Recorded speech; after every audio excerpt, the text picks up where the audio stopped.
And you play a lot of nursing homes typically, right? Huge nursing home crowd, of course. PowerPoints, power lunches, conference calls, reply to all, endless meetings, constant check-ins, and so much wasted time. Are you sick of the BS? So are we. It's time to take our time back, rework the way we work, and make every call a call to action. This is a podcast for people who want to stop talking and really start connecting. This is After 12. Ladies and gentlemen, welcome back to After 12, 12 for 12's original podcast series that explores cool companies, brands, messages, and makers, and what compels us to take notice and become fans. As always, I'm joined by my life partner and porn star co-host, Josh Rush. Josh? Oh, hey. Oh, yeah. And today we're totally thrilled to welcome Nick Niespodziani to the show. Nick is the singer, guitarist, and spiritual leader of the Atlanta-based Yacht Rock Revue, an amazing band formed back in 2007 that is making America smooth again with the best soft rock hits of the 70s and 80s. Nick is also a co-owner of Vankman's, a staple for amazing live music, great drinks, and delicious food in Atlanta's Old Fourth Ward. Nice. Nick, welcome to the show. How are you doing? Thank you for being here. Pretty good. Thank you for being it's Friday. Thank you, Nick. It's noon. I haven't started drinking yet. You know, we're in good shape here. You haven't. Wait, Adam, are you drinking? I don't. I'm just having. This is mostly coffee and a little bit of bourbon. Salute. So, Nick, we featured you and the boys back in 2017 on season 2 of 12 for 12. How did you get started doing cover songs? I mean, everybody starts playing cover songs when they first learn, right? High school, we had a cover band, and then in college and after, we had an original band called YOU, and we worked really hard and toured, and it didn't work out. And then we were like, let's do 70s AM Gold, songs that everybody knows all the words to, but doesn't know who the song is by. A lot has definitely changed since then. How are you and your family doing in these bizarre days of global pandemic and physical distancing? We are feeling very lucky to be the kind of people that can shelter in place and just not leave our house. You know, not everyone is so privileged as we are. So we're feeling lucky in that regard. We're also feeling lucky in that we get along great. So this holing up in one place and only seeing each other actually works really well for us. Yeah. And it's strange to have, I've talked to a bunch of friends about this. It's strange to have these extended periods of domestic bliss, knowing all the crazy shit that's going on out in the world and the challenges that some people are facing. I just feel so incredibly fortunate. You know, I've lost both my jobs and my businesses are, you know, teetering on the edge of apocalypse, but personally, I'm doing great. Well, and you were doing great before this. I mean, 2020 had you off to an amazing start. You guys had the new album, Hot Dads and Tight Jeans, which those jeans are very tight. You made the Billboard charts so tight, in fact, and you were getting amazing press coverage. You had tour dates set. When did the Corona shit start to hit the yacht rock fan, so to speak? We were in Portland and Seattle in late February, and in Seattle, when we were in Seattle, was when the nursing home thing started happening. So it started to like become clear how serious it was going to be. And when, you know, a couple of days before that, we had just gotten our first article in Rolling Stone. You know, I mean, it was an incredible high for us. And then, you know, the album had come out, the Billboard charts, we had just sold out like a 3,800 person room in Denver. Like we were getting ready to hire a radio promoter. Everything was really heading in the direction of, you know, we're going to take another step up. Like, this is our time. Let's do it. The next week we went out to the West Coast and played in LA. And this is when there started to be talk of sheltering in place and lockdowns. And so the LA show was well attended, but it started to have that vibe of maybe this is not going to last very long. We did a few more shows, and we were in Napa on a Wednesday night. We played the show and woke up the next morning and made the call that, it was getting too hairy out there. We had just been in San Francisco, and it felt like Joker's Gotham and Batman, like the streets were only people out on the streets were people you didn't want to be out on the streets with. Oh, wow. Did you see any masks or PPE or anything like that yet? Some, but that was still when the official word was that masks weren't effective. So I don't think people were worried about that yet. Mm-hmm. So we made the decision and we flew home that day. And like after we had made the call and started mobilizing, Governor Newsom came on and said, okay, no more gatherings of more than 250. So our concert would have been canceled anyway that night. But we got home and I started sheltering in place, even though Atlanta was, a week after that they started officially sheltering in place. I started that day. We shut down the restaurant that Monday. Wow. How eerie to be on the road, huh? It was totally weird, especially to be, we were in the cities where it was most dire at that point. We were in Seattle. We were in San Francisco. And you play a lot of nursing homes typically, right? Huge nursing home crowd. They love the Smooth. They love it. They probably do, actually. Smooth might be a little too new for nursing home at this point. Another 10 or 20 years and it'll be all the rage. It's funny, when we were talking yesterday, your road kind of parallels what Josh and I were going through in terms of like, we're shooting this broadcast commercial. You're talking, Josh is looking at me like, this is going to be the best year ever. We had this epic conversation. It was like, yeah, man, this is going to be the best. And then like it was the 27th of February, and he and I are on the phone. It was a Thursday afternoon. He's like, dude, stuff's getting canceled everywhere. We do a lot of live activations and events. What's going to happen? Yeah. And I was like, we should probably start drinking. Well, we haven't stopped it. I had been sober for 2 months leading up to that, and now, unfortunately, I'm not. But Nick, you were talking about like, because what has it been, Adam? Is it it's 2 years? When did we do the Yacht Rock episode? 2017. It's actually, we released it 3 years ago, like this week, I think. That's what I thought. Yeah. And you guys with the band, obviously Bankman's, you just mentioned, being, that was Workplay, right? Workplay in Birmingham. Yeah. Yeah. How are you managing the restaurant? I mean, Kemp's, they're going to open up the state. Are you going to open up the restaurant? No, we are not.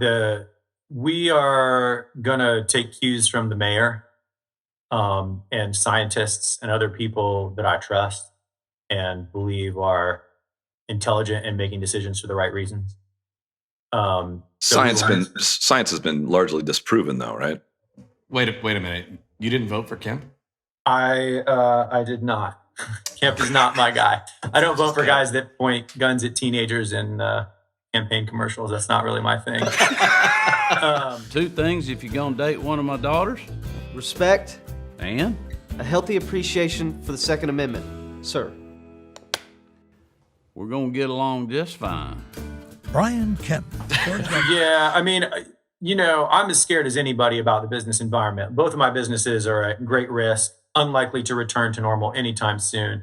Yeah. But even if I were making the decision only based on business, I would still not open up right now because it's my belief that opening and closing, like just whipsawing back and forth on the seesaw, is going to be much more damaging to my businesses long term than staying shut down for a few more weeks. So I'm shocked at his decision. I obviously strongly disagree with it, and my businesses will not be opening. It's going to be complicated. We applied for the PPP loan. Yeah. And it looks like we got it for both of our businesses.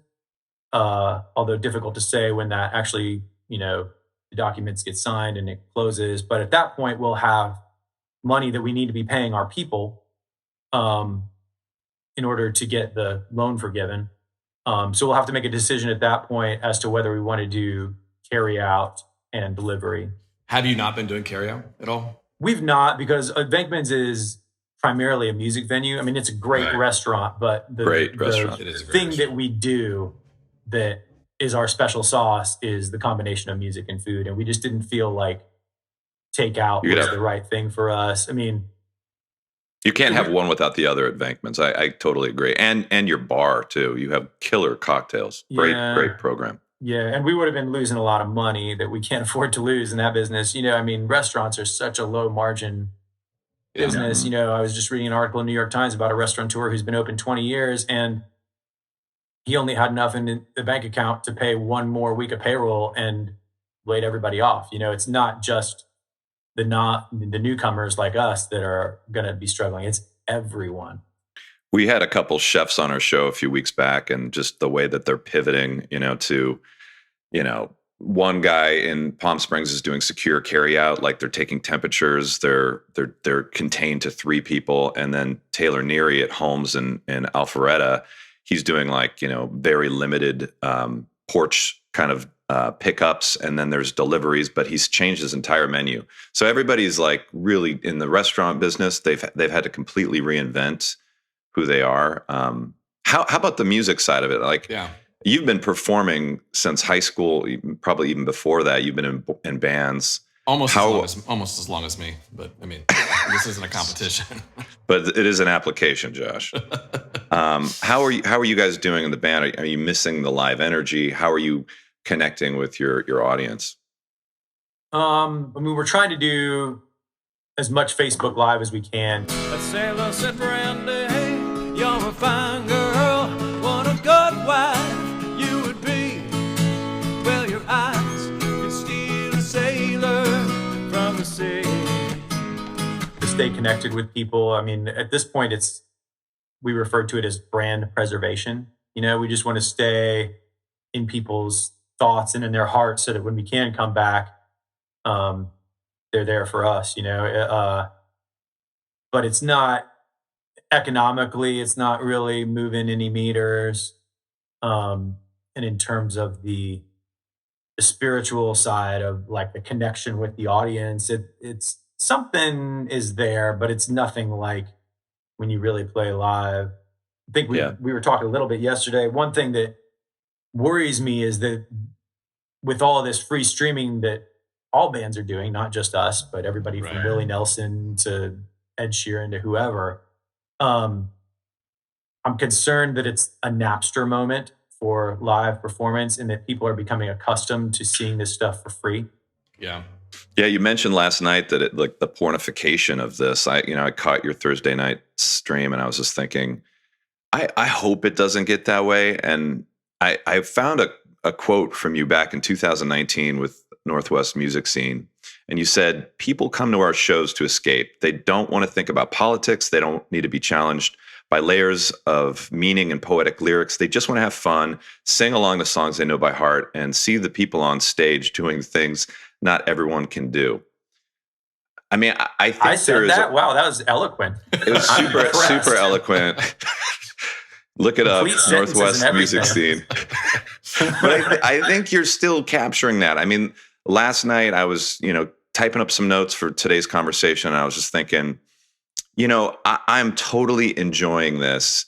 I even just like your commentary to the audience. Hell no, says this person. Yacht Rock am I up against the Beastie Boys? I know I'm up against the NFL draft. But it seems like people are watching, so that's cool. Will I ever tour the Midwest again? Of course, duh. I felt like you were talking to me. And then when you look and you see who's watching you live and you talk to them, I think that's really important. I think that really continues the connection. So I don't know if it's going to go to that Napster level, if it's genuine. We had Mars on last week, and Mars is a comedian, and I guess I was kind of surprised, but then when he said it, it made sense that he's just moving to more scripted, heavily post-produced content. And I was just thinking, like, instead of all of the live streams, are you guys thinking about doing more, as things open up, like trying to get back to some, heavier post-produced, whether they're music videos or I don't know. I mean, is there anything there that you guys are thinking about right now? beyond just the live stream? Definitely. We have a few more, like of the quarantine style thing, like the Brady Bunch with everybody, where I send a track out to everyone, they lay their part down, they send it back to me, I mix it, put the video together. We got a few of those. One really cool one I think of, I made like a version of Our House by Crosby, Stills, Nash & Young, but it sounds more like, I don't know, Neon Indian or LCD Sound System or something like that. So very cool. I'm excited about that. Doing a few of those things. When it's safe for everybody to get back together, we may do some live streaming concerts. But at that point, it's one thing to give away just me getting through the songs on an acoustic guitar. But when we're bringing all of us together, I feel like that's more of a premium experience. So we might look at some kind of like Patreon model for that, or some kind of paid streaming thing for that. I don't know what the answer is. You guys are all such gifted musicians. I mean, we asked the question last week of Mars as well, and it's kind of a sports analogy. To get a highly functioning, group together, it takes practice, it takes repetition, it takes chemistry. How do you think that'll be for you and the guys when you get back together to pick that back up again? Is that something you worry about or think about? Not to sound like a cocky asshole, but I'm not worried about that at all. He's like, I trained in opera, Josh. You bastard. We could get together right now and ace a 2-hour show. That's what people fucking need right now too. I mean, we Adam and I talk every day just about like, hey man, where you at? Where's your head today? And it's like, well, I'm on the toilet again, Josh. But it's just there's such a strong desire to get back to things that are real, and yeah, man, we're looking forward to that for sure. Well, and you said it last night too, Nick. It was like, will it feel like the first time? And I feel like that's so yacht rock. Will it feel like the first time you made love to a woman you liked, or first time you smoked a joint, or first time you had a beer? It's like I think you guys will relish in the energy of being back together. Definitely think it should be premium. You guys are professionals. You're on the charts. Doobie Bounce. You used a video projector, an overhead projector, not even video projector. I want a doobie, yes I do. I want it up for me and you. Put on some outcast hootie hoo, and we bounce, bounce, bounce, bounce, bounce, bounce. People that can work with overhead projectors in 2020 during a pandemic. It was filmed pre-pandemic because we were not socially distancing. Bursting the bubble. We were not socially distancing in that video. So, Nick, I mean, you guys have spent a lot of time touring since we last spent time with you. But you had been doing a lot of corporate gigs before. Do you think that might be kind of a way back to getting back to normals?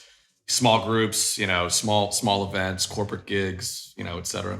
That's definitely my hope. I mean, I think it's going to be a while before we're going to be allowed to get 500 or 1,000 or 6,000 people together in the same space. Like, I don't know.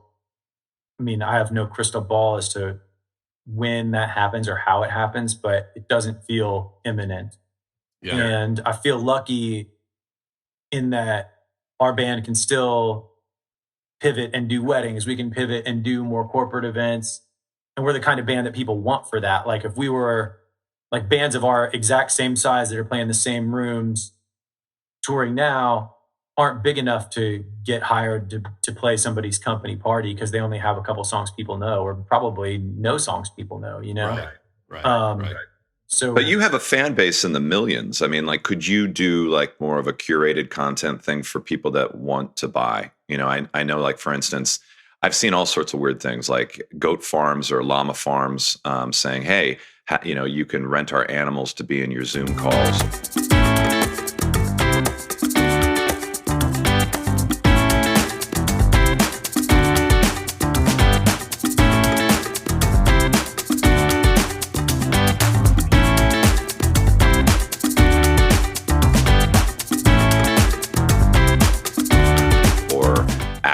And comedians saying, hey, for $5, I'll, do a voicemail message for you.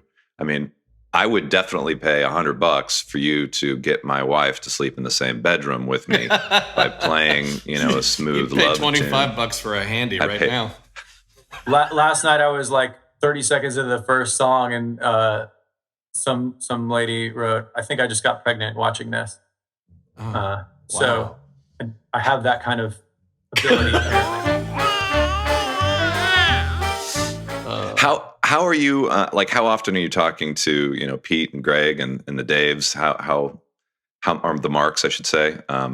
We've got a consistent text thread going. We need to set up a Zoom call. We were hoping to have some more clarity on this PPP thing, so we could be like, everybody's getting some money to help you through the next couple months. We were hoping to do that before the call, but yeah, I mean, I'm in pretty constant contact, because we're always trying to do some new musical project. My wife, I was like, after this one, I'm going to slow down and we can clean out the freezer downstairs or whatever it is. And she's like, you're going to find some new music thing to do.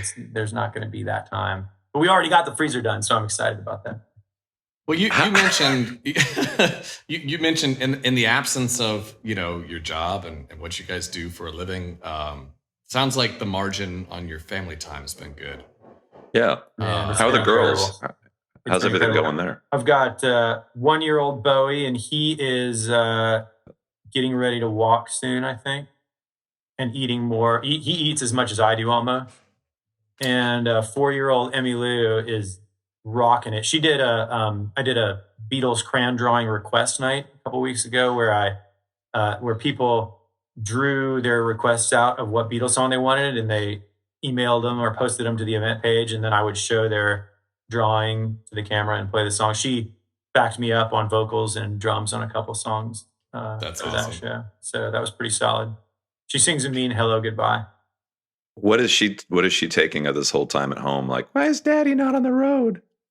I think she loves it. I mean, it's a little weird for a 4-year-old because she knows about the virus and she knows we can't touch stuff and she knows that we can't see her friends. But I think she's just used to this new normal of like the nuclear family being together, and she's been great so far. We'll see another couple months of this, and I don't know. So, I mean, that's a great question.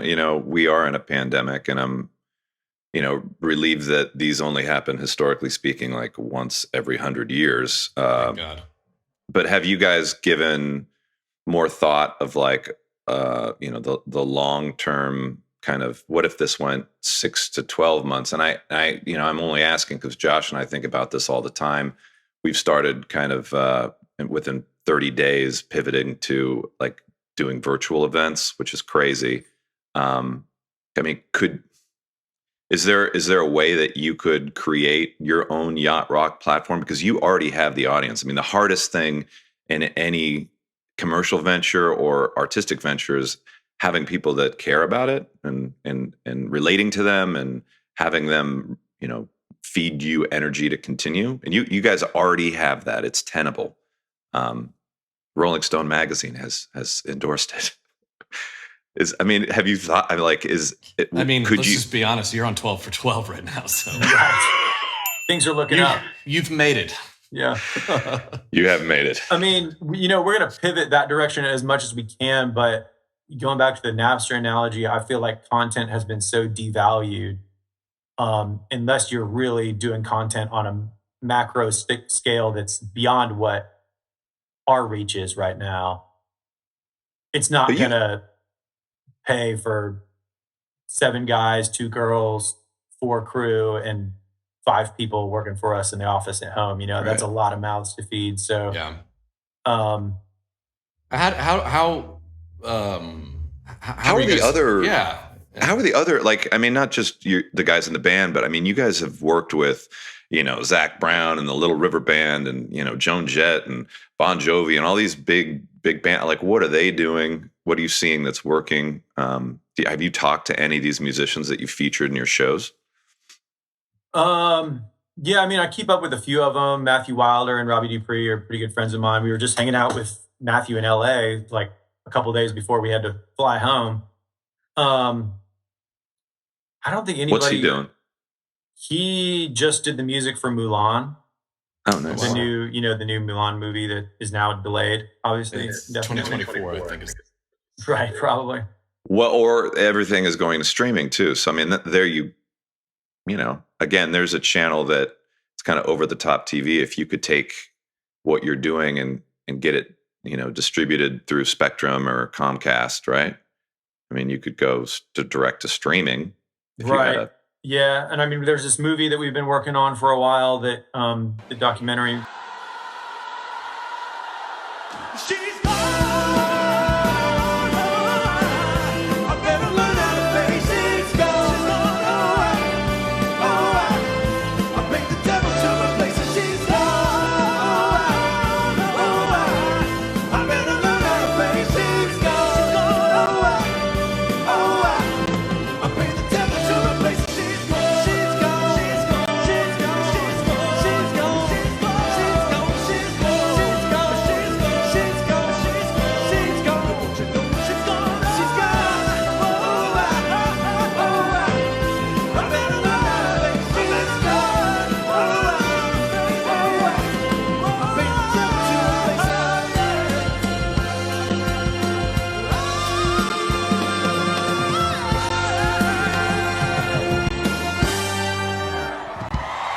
Film that we've been working on that this may be an opportunity for that. I don't know. You know, it's going to take capital to make it happen, and capital is probably not easy to come by for a low batting average project like a documentary film about a soft rock band. I don't know. It's I mean, just thinking, there's a lot of unknowns, a lot of uncertainties, and it's easy to kind of slip into that kind of space of like everything's, you know, falling apart. But we always, at my family, and Adam and I, we talk all the time. It's like, all right, something good is going to come of this. It's what is it? Leadership? Is it changes at home? In your mind, you know, what's the good that's going to come out of this? What are you thinking about right now? I mean, the main good for me is the time with my family. In terms of my businesses, it just feels too early to say. Yeah. I know, like you said, a lot of people are pivoting fast, and I think in some businesses you can do that and find a way to survive. But I think about the reality that I've looked at each week, and I, write down the questions that I have and the answers that I think that I have for what's going to happen with Bankmans or what's going to happen with Yacht Rock. And I think about the last 3 weeks and how much those questions and answers have changed each week. Yeah. It just feels to me like it's too early, and I need to kind of ride the wave in terms of the economics of it right now, let it all settle a little bit, and keep my focus on being creative and doing things that are rewarding to me in that regard, like the Facebook Live shows and the Our House cover that I was speaking about, and been writing some new songs, just kind of thinking about staying focused on the creative and letting the economics follow, because it's too early right now to stress about that one way or the other in my lines of work, I think.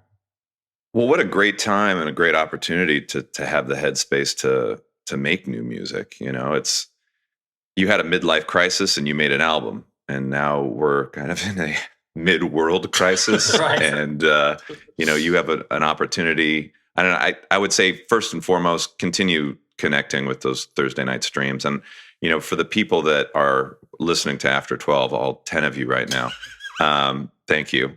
But we're going to throw up some information on the screen to connect with yachtrockrevue.com and pleaserock.com, but also put up your social handles so people can get on the show.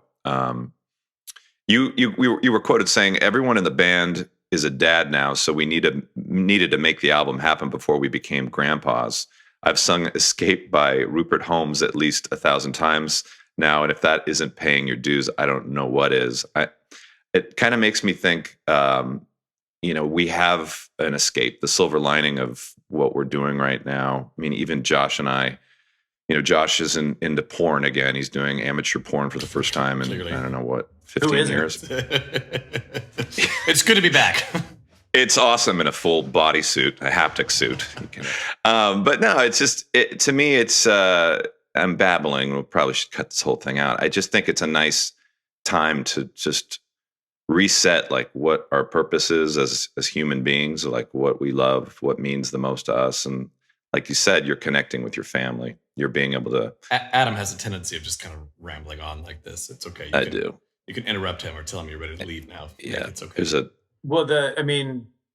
Related to what he's saying, I think about what the next couple of years would have looked like if this hadn't happened. You know, we were touring behind this album, the momentum was great, and we were on the upswing, and I was about to be gone, 120, 150 nights this year. And probably I was going to be there with you, right? I mean, I know you got my tape. Right, yeah. We needed more dancers. I was just chest hair. That's all I was going to bring to the game, but yes. And the mankini he's wearing. Stand up, Josh. Oh, no. Can't do that. but go on, Nick. I mean, the silver lining. Yeah. So I was going to be gone, and there were all these milestones I was going to miss. But now I've got, this spring and summer with my family that I would have never had. And I'm going to get these moments with my kids at an age that there was going to be no way to go back and grab that. So that's the gift that I'm taking away from it. And I'm going to enjoy it despite the end of the world happening in the background. Cue Sailing by Christopher Cross.